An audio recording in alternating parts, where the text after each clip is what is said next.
l'objectif de cette rencontre et, sur une thématique qui a été choisie, j'allais dire de concert entre Topos, qui avait l'intention d'y travailler, puisqu'on a ouvert beaucoup de chantiers sur le logement, hein, logement des étudiants, des logements insalubres, enfin voilà, on a ouvert un certain nombre de chantiers, de concert avec la métropole et en particulier avec Madame le maire de Fleury, vice-présidente en charge du PLH et de l'habitat. La question des copropriétés a immédiatement au début de mandat alerté et préoccupé beaucoup d'élus, beaucoup de maires au sein des travaux de la métropole. Et donc, de concert, on a souhaité ouvrir cet observatoire des copropriétés, et en particulier des copropriétés, bien sûr, qui ne vont pas bien. Nous espérons que ce travail permettra aux acteurs, élus, acteurs du logement, bailleurs, etc., de pouvoir trouver les leviers, et surtout des leviers, j'imagine, partagés, mais nous le verrons dans les échanges que nous pourrons avoir, des leviers partagés pour pouvoir travailler ensemble. Nous verrons aussi que quelques actions avaient déjà été lancées dans le PLH 3 et elles devront, j'espère,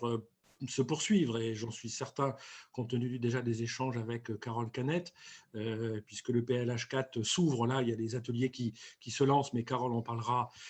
puisque c'est sa délégation. On pense que voilà, la participation de Topos et cette animation peut utilement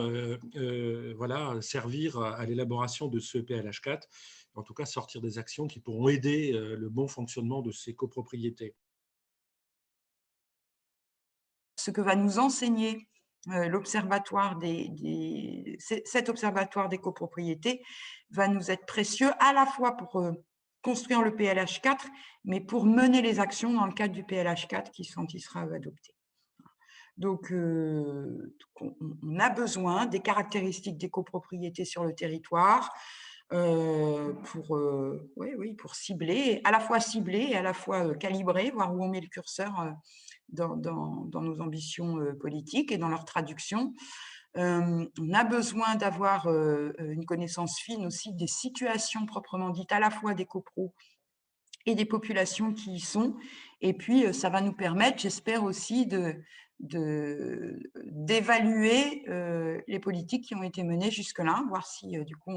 on accélère, si ça sert à rien, parce que ça sert à rien de continuer si ça sert à rien de faire. Voilà, ça va être un outil extrêmement précieux.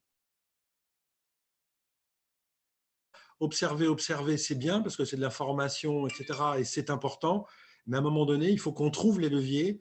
pour mener les actions. Et je pense que quand on parle d'action publique, dans action publique, il y a action. Et donc, je pense qu'il faut que voilà, nous fassions nôtre, quand je dis nous, c'est les élus et l'ensemble des partenaires locaux, ben voilà, le propos des élus brestois d'il y a quelques années, qui a pu se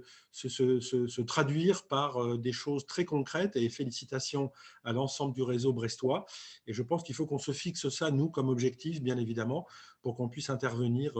d'une manière cohérente, pertinente, efficiente auprès de l'ensemble de ces logements et auprès de l'ensemble des familles qui vivent dans des conditions pas raisonnables aujourd'hui.